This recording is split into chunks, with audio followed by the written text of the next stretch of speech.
you ready to create real, lasting change in your life? Whether you're looking to make a massive breakthrough in your business, your relationship, your career, your health, or anything else in your personal life, Unleash the Power Within can help you unlock and unleash the forces inside of you and let you create the quality of life you desire and deserve. Learn more about UPW and how you can surpass your own limitations to achieve every goal you've ever wanted by visiting www.tonyrobbins.com/unleashed. Welcome to the Tony Robbins Podcast. I'm your host, Annie Jorg, and today we are talking about the 6 human needs. What is it that shapes us? Why do we do the things we do? You might think that it's your brain. With your mind, you can rationalize anything, making whatever we want to happen, happen. But then how do you explain all those times where your head doesn't help you get what you want, when it works against you instead? You know exactly what I'm talking about. That business you're building, the trip you're planning, your romantic relationships, your family. Those things you actively pursue don't always make sense intellectually. So why do you do the things you do? Because subconsciously, you're trying to fulfill your fundamental needs. I'm not talking about the basic physical needs like food, water, and shelter. I'm talking about the 6 emotional needs that we all have, those needs that make us tick and drive all human behavior. Combined, they're the force behind every single thing that you and everyone else does, both the good and the bad. Tony Robbins introduced the 6 human needs over 10 years ago in 2006 at the famous TED conference in Monterey, California. That talk, which was called Why We Do the Things We Do, was one of the first 6 TED Talks ever, and it's now the number 6 most viewed TED Talk of all time.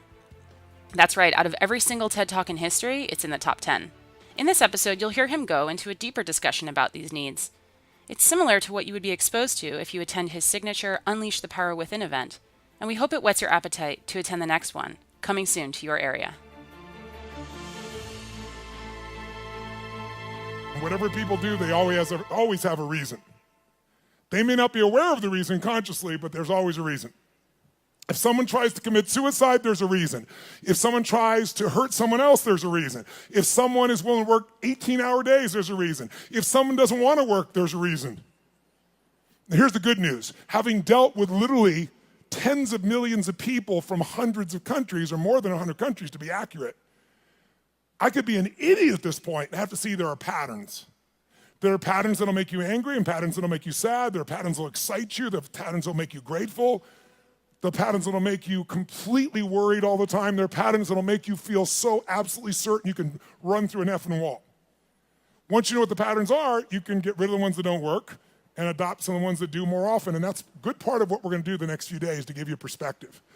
But the most important pattern to understand is why people do what they do. So as I told you, I've had a unique gift. I've had the chance to travel the world at this stage of life where literally the world is available to all of us in a few hours.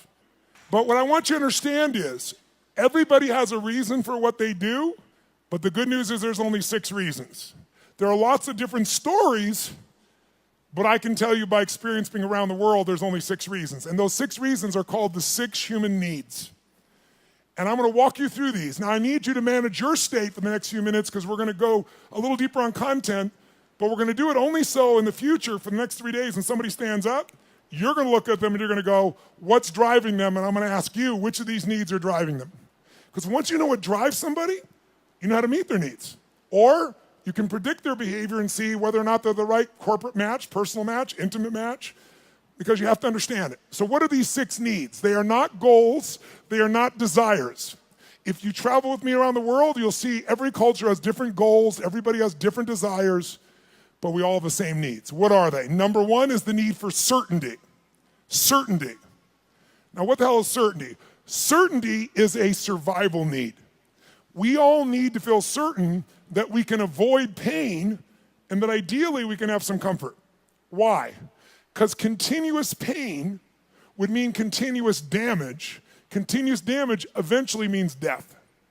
So the need for certainty is built into every human being, and I'm going to show you now in the next few minutes, if you stay with me, and I really need you to, so make sure you sit up in your chair and focused on this area, because after this we're going to kick in gear again, but right now you got to take this in. It'll be so valuable, not just for this weekend, but for your life.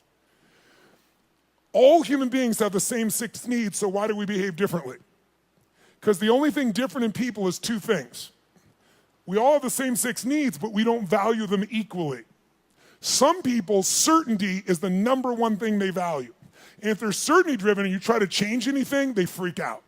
They get fearful or they get angry or they get pissed off because what matters most to them is keeping things the same way where they feel like they're in control. Raise your hand if you follow. That's an example. Some people, they value love much more than certainty. Some people value certainty more than love. So even though they love you, if they don't feel certain, they won't open completely. All right, just as one example. So the difference in people, we all have the same 6 needs. The difference is which of the top 2 you value most out of these 6. Because these top 2 determine your direction in life. And direction, if you keep moving in direction, it leads you to an ultimate destination or destiny. So we want to understand what your top 2 needs are. And same thing with other people. This weekend, when somebody stands up, often I'll say, what's driving him right now? And I want you to see, within a very short time, 8,000 people from 44 countries will all be saying the same thing. Because it'll be that obvious to you.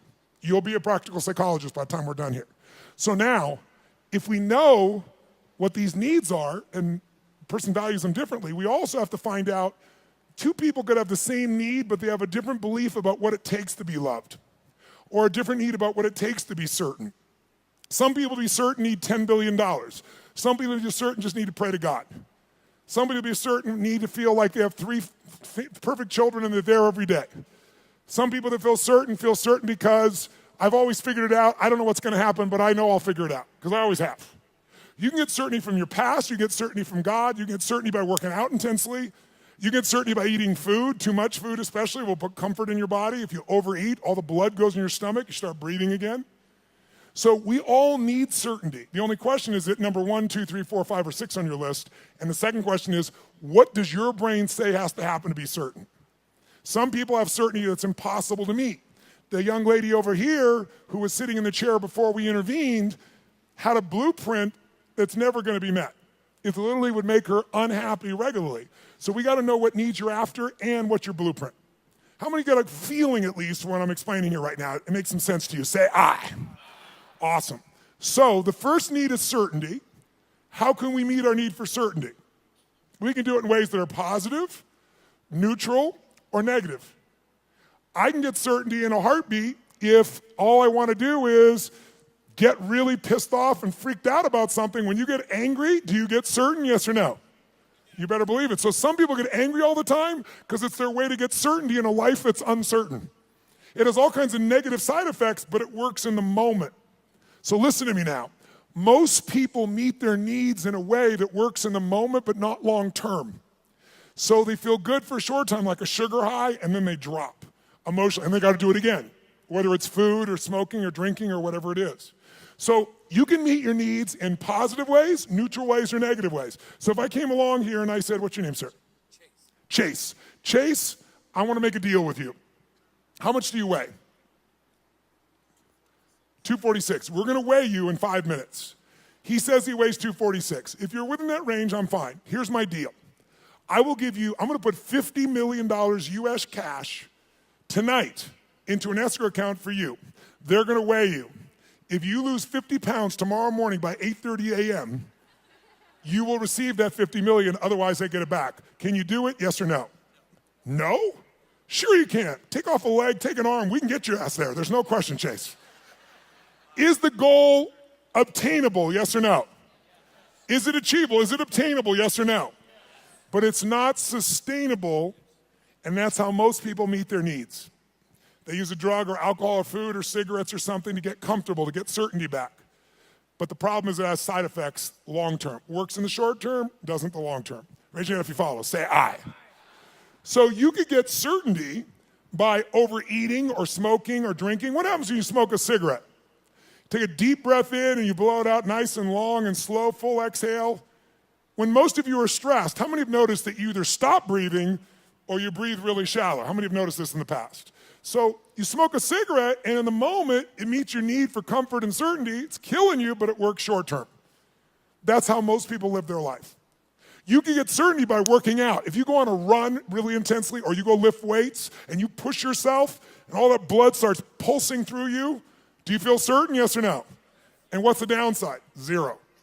So there are ways to meet your needs that are empowering, neutral, or disempowering. The parts of our life we don't like are problems. Why would we keep a problem? We're all capable of solving it. Why would we keep a problem? The only reason you have a problem that's stuck around is because it meets some of your needs. Not all of them, or you wouldn't want to get rid of it. But enough of them that it makes it hard to give up. It's kind of like, who's ever been in a relationship way too long? Let me see a show of hands. And how many knew it was wrong while you were there? Let me see a show of hands. So why the F did you stay there? Because of the uncertainty. Because, well, I'm not thoroughly happy. I'm kind of unhappy, but I might be worse if I was totally alone. What if this is the best one I'm ever going to get and I screwed it up? But what happened was most of you had that feeling, talked yourself back down into the relationship multiple times until one day you hit a threshold where your brain went, it was painful in the past, it's painful in the present, it's going to be painful in the future, I'm out of here. Who's done this before? Say I. So there is a threshold that we can find, and if we find that threshold, we can break through it pretty damn easily. We can shift, we can get to where we really want to go. So what I want you to get is, of these 6 needs, we all find a way to meet them. The only difference again is which are your top 2 out of the 6, and I've told you certainty so far, and what are your beliefs or rules or what's your blueprint on how to get that? Her blueprint was please everybody, which is impossible, so it won't work. Raise your hand if you follow, okay? So let's take a look. What's the second human need? Well, first of all, you can get certainty in so many ways. You get certainty by praying to God. You can get certainty by doing a ritual the same way every time. You can get certainty by lowering your expectations, saying nothing ever works, nothing ever will, everybody screws things up. You'll lose your dream, but you'll gain your need. By the way, jot this down. People will give up their goals and dreams to meet their needs. People will give up their goals and dreams. They'll even give up their own values to meet their needs. I'll give you an example. How many of you in this room consider yourself to be an honest person, very honest person? Raise your hand if you consider yourself to be very honest. Raise your hand nice and high. Okay, drop your hand. Raise your hand if you lie. Let me see your hands if you lie. You can explain this to me, will you? Here's how it works. See, in your mind, you know who you are. Why would someone lie who values honesty? No one told you to be honest. You want to be honest. Because if you think being honest is going to cost you one of your needs like love or certainty, you'll lie. You'll call it a white lie, but you'll lie. Who knows what I'm talking about? Now, there's some people that never lie because they value certainty of always telling the truth so much. Right? It has to do with their rules or their belief structures. Does this make sense? So tell me something.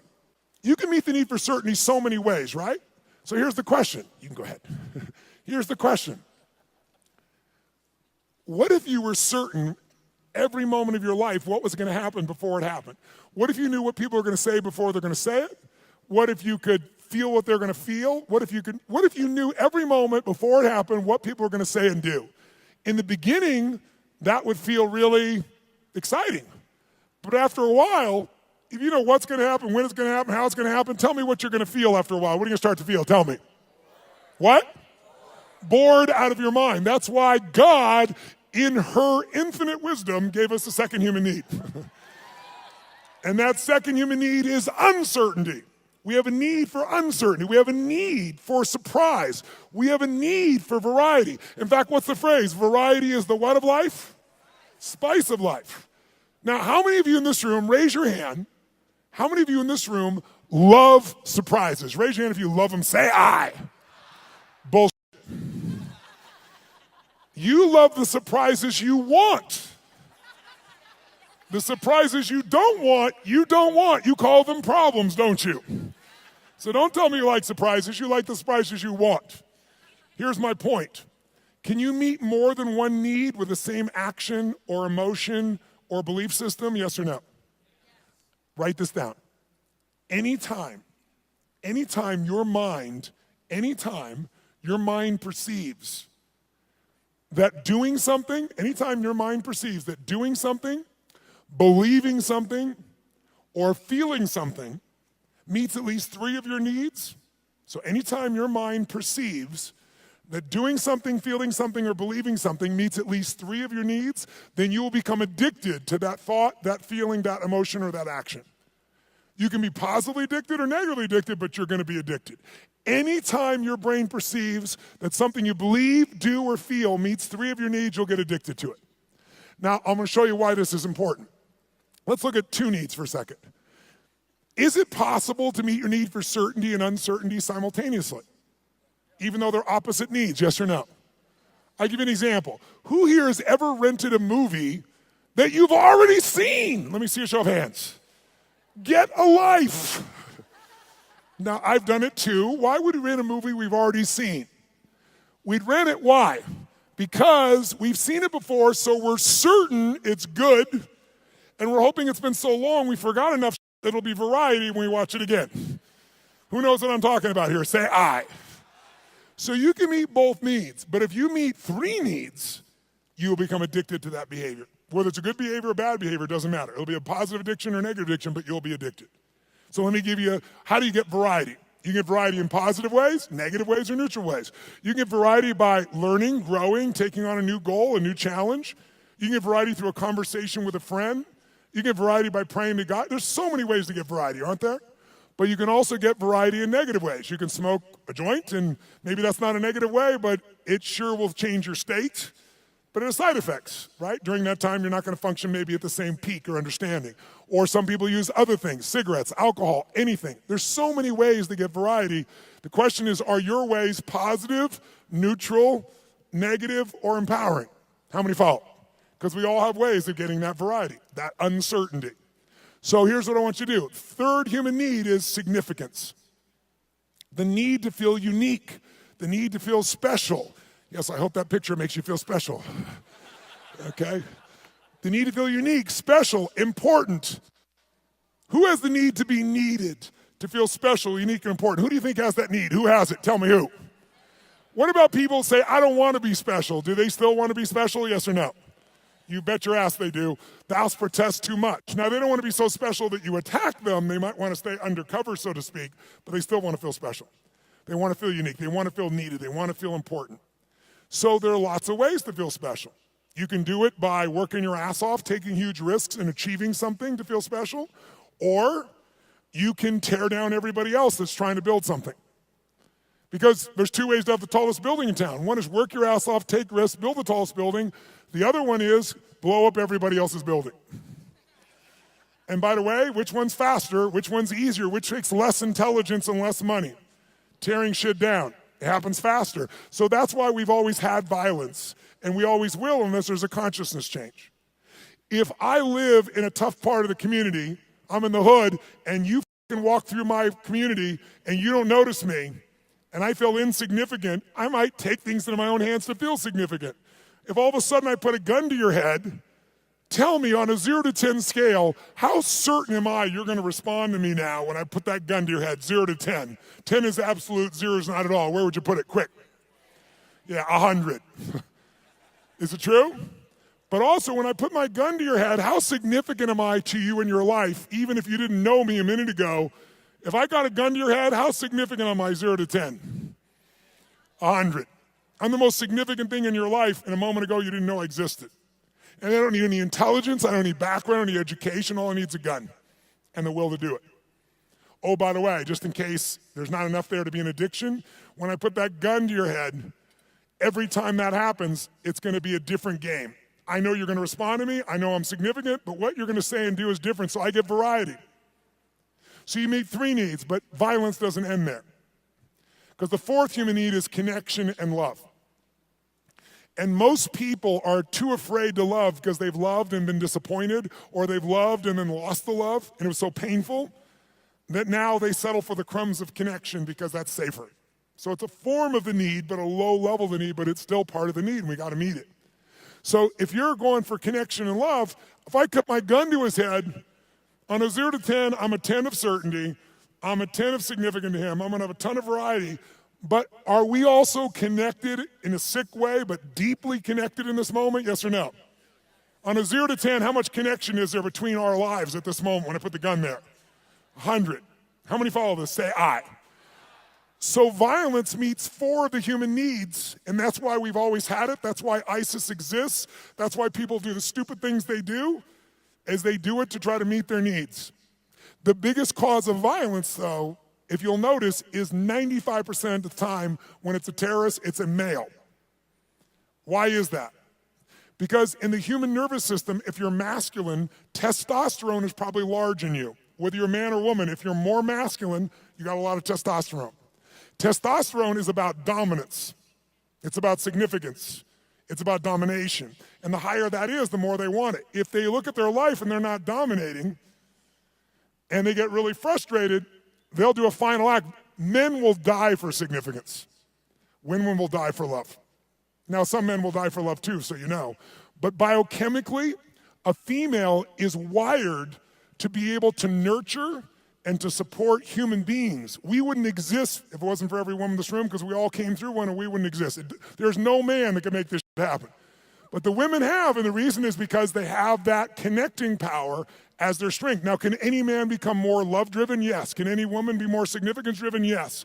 But our biochemistry leads us that way, which is why a terrorist will come up and do what they're doing and kill someone, because all they give a shit about is domination, is that I'm significant. And they want certainty in a world where they feel uncertain. And they want variety in a life that is incredibly boring in the middle of the fucking desert where there's nothing. And no one's working, where you got 30% of the population unemployed. What am I gonna do, work at McDonald's or go kill people? Kill people feels more exciting right now. How many follow what I'm talking about here? Say aye. Now, can you get significance in positive ways? Of course. You can be significantly more generous than anyone else, and that generosity gives you a sense of significance because you know you're really a giver. You're not trading, you're not exchanging, you really are giving. And it makes you feel full. It makes you feel significant because you know the truth. No matter what you tell people verbally, you know it's true inside. And no one can mess with that. You can get significance by the way you dress. You can have significance by having more tattoos and earrings in more locations than any of us want to know. But the bottom line is you can know more about box scores and sports to be significant. Everyone finds a way to be significant. Most people find a way to be significant by having a significant problem. Why? Because if I'm really successful, you might like me for a while, but after a while, most people get annoyed with someone who's always happy and successful. Easy for you! Who knows what I'm talking about here? Raise your hand, right? But if you got big-ass problems, who's going to be upset with you? You're not competing with them. So you have huge problems, you go, I understand. But if you're doing really well, it's like easy for you. So most of us unconsciously learn to create big problems as a way to connect because it's the safest way to connect and not be rejected. Some of you do it like she does by trying to please everybody all the time. Thinking if I please you enough, then you'll come to me. You'll give me what I'm really wanting too, which is what she wants. But it doesn't work that way. It works sometimes, but not all the time, and not even the majority of the time. How many follow here? Say aye. So we have what needs so far? Number one is, nice and loud, number one is certainty. Certainty you can be comfortable. You can avoid pain. You can survive. You can be comfortable. Second human need is the need for uncertainty. Also need for variety or surprise. What's the third human need? The need for to feel unique, to feel special, to feel important. Who has that need? Who has that need? Everyone. And the fourth need is the need for connection, and most people settle for connection because love is too scary, because they loved and it was so wonderful and it went away and they don't want that pain anymore. So they want love, but they settle for connection. So if you can't get love or connection anywhere else, buy a dog. Don't get a cat, they're independent, get a dog. Is it true? You can be the dumbass owner, you can not even feed them, you can leave for 5 hours, you can leave for 5 minutes and it's like you've been gone for 6 months, they're so excited, right? So anyone can feel connection and love. You can do it through prayer, you can do it through good gifts, you can do it by dressing special, you can do it by having big problems. The only question in life is not whether you're gonna meet your needs. The only question is how. And is it obtainable or sustainable? Is it empowering, neutral, or negative? And if you want to change your life, willpower never lasts. But when something meets more of your needs, it's effortless. If you want to know what the biggest addiction is in our culture, it's not alcohol, it's not some form of prescription drug, it's not an illicit drug, it's problems. Because problems allow us to try to deal with our deepest fear that we're not enough and we won't be loved by saying it's not me, it's this problem. It's just I have ADHD, It's just that I've been through this. So most people meet their needs through problems. Unfortunately, they don't meet their deepest needs, because up until now, we've described the first 4 needs, which are the basic needs of your personality. But everyone, by the way, finds a way to meet these first 4 needs. Even if you have to lie to yourself, if you got to work 20-hour days, you will find a way to meet your need for certainty, uncertainty, significance. Even if it's just you have worse problems than anybody else, connection to yourself, you will find a way. But the final 2 needs are the needs that create fulfillment, and they are the spiritual needs, not religious, but spiritual. The 5th human need is growth. We've already said it. We grow or we what? There's no way around it. If your business isn't growing, it's dying. If your relationship isn't growing, it's dying. There are no plateaus in this life. Who's with me here? Say I. So growth is life. And if you want a one-word key to happiness, I'll give it to you right now, because it's real obvious having worked with millions of people. Progress equals happiness. If you're not even where you want to be, you're still overweight, you're still financially struggling, you're still not where you want to be in your career, but you start working out. You haven't lost the weight yet, but you start feeling better, you start making progress. Or you start to change that business. Still not there yet, but you're making progress. Or change that relationship, or change your body, or change your health. Anytime you start making progress, your happiness will go through the roof. Anytime you achieve things and you don't set up something new to go for quickly, you'll lose momentum, and in a short time you won't be so happy. Because the law of familiarity will come in, and this thing that once was this big dream will now just be something that you're used to. So the purpose of a goal is not to get the goal. The purpose of a goal is who we become to achieve it. What you get will never make you happy. Who you become will make you very happy or very sad, depending upon how you approach it and what you do with your life. So our approach here is we want to grow. And then the 6th human need is the need for contribution, the need to step out of ourselves. See, how many of you in this room, when something great happens, how many of you can't help yourself, you immediately want to share that with somebody you love? How many immediately that's your first thought? Say, I. Why? Because you can only feel so much yourself. I don't care if it's sex, drugs, rock and roll, whatever it is, there's only so much pleasure you can internally have. You want to share that concert with someone. You want to share that experience with someone, because by sharing it becomes more. It's more than just you. Growth and contribution are our 5th and 6th needs. They are our spiritual needs. They are the needs that fulfill us. Everybody finds a way to feel somewhat certain, some variety, some significance, even if they got to tear people down, some connection. But very few people grow continuously and contribute continuously, which is where all the joy is. How many follow here? Say I. So we're going to make a couple distinctions. But first of all, can you meet somebody and in a few minutes start to pick up which needs might be driving them most? Yes or no? Yes or no? Of course you can. In fact, I'll give you an example. I was flying, I don't know, this was probably 5, 6, 7 years ago. I was flying this small plane across the country, and I was being the pilot. And I landed in Kansas City. And I landed in Kansas. And I'm in this little airport in Kansas, and I get out of the plane, and this young man comes running out, and he's like so enthusiastic and just such a sweet, good soul. You know, you immediately got a great hit off this kid. And he says, what can I do for you? I told him I'm just flying through, I just need to refuel. He goes, how much do you need? I said, just fill her up. He goes, no problem, I leave. As I leave him, come around the plane to walk up the steps to go into the FBO, the fixed-based operation where I'm stopping for the moment, I'm going to go up and use the facilities, and there's a young girl sitting on the stairs here, and she looks really intense. She's gothic, you know, that goth makeup.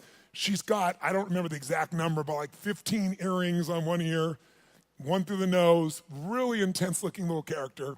So I noticed her on the way in, and as I walk up the steps, I walk by her and go inside, and when I came back out, the steps are really wide, so I sat on the step just beside her. She's like one person away, and she looks up at me and goes, what do you want? I said, what do you want? She said, nothing. I said, nothing. And then we just sat there. She's like, in her space. And I said, actually, there is something I'd like to know. I said, you don't have to tell me, but I'm going to leave here in a few minutes. You're never going to meet me again. Is that your boyfriend out there? She goes, well, sort of. Like she wants him to be, right? And I said, that's nice. I said, he seems like a really, really nice kid. He's not nice. He's strong, she tells me. I say, okay, well, I think he's strong and nice. She said, well, maybe he is. I said, I'm going to leave in a couple minutes, but I'm just curious. I said, how old are you? She goes, what does it matter? I said, it doesn't, and I'm about to leave, so why don't you tell me? She said, I'm 13, and I about fell over. This girl, 17 would be the youngest I put her, totally made, makeup made up in every detail, right? So I'm like, wow. She goes, are you surprised? I said, yeah, I'm really surprised. She goes, did you think I was older? I said, yeah. I said, and that kind of saddened me a little bit for you. She said, what? I said, I don't know. I said, I'm curious. I'm going to leave here in a few minutes. And she goes, you're curious about a lot of things. I said, I am. I said, how come, and I'm making up the number, it may have been 13, but it was more than 12. How comes 13 or 15 earrings? And she says to me, because everybody else has 5. Now, if I don't tell you anything else about this young lady, what would you say is the number one need that's driving her at this stage of her life right now? Nice and loud, go. Which one, nice and loud? How many said significance? Raise your hand. Absolutely right. You can see it easily. But people are driven by more than one thing. And as I'm watching her in this really tough-ass approach and thinking about how she's adapted to be unique and significant, I look down and I see she has a keychain, and it's a Tigger keychain. You know Tigger, the Disney character, Winnie the Pooh Tigger. And I go, cool keychain. And she goes, yeah. And all of a sudden I saw a little girl there for a second. And I said, Tigger, I said, where'd you get that? She goes, well, my dad got it for me. And all of a sudden, there's a 13-year-old girl there. It's totally amazing. And I said, really? She goes, yeah, well, I really love Tigger. I even have Tigger curtains, and I have a Tigger sheets. It's embarrassing, but I love Tigger. So tell me something. This woman's need, she meets her need for significance by doing what? Being gothic, being different than everybody else, 15 earrings, tough ass, makeup. But she's still a little girl, and she has another need called certainty and comfort. And where does she get that? Tigger and her dad. And you can see it right there in front of you. After this weekend, you will never see the world the same way if you stay awake. Instead of seeing people's behaviors, you're going to see their attempts to meet their needs.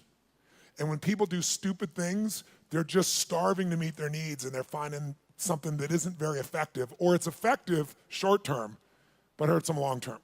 And because you've done this, you can have compassion. How many of you have something on your list, more than one, where you're doing dumbass things to meet some of your needs, and even though it doesn't meet all your needs, it meets some of them, and so you keep doing it? Let me see your hands here. Say, I. So we want to shift that. The Tony Robbins podcast is directed by Tony Robbins and hosted by Anna Jorg. Carrie Song is our executive producer. Tyler Culbertson is our associate producer. Jamie Carvajal and Adriel De La Torre are our digital editors. Special thanks to Diane Adcock and Mary Buckheit for their creative review. Copyright Robbins Research International.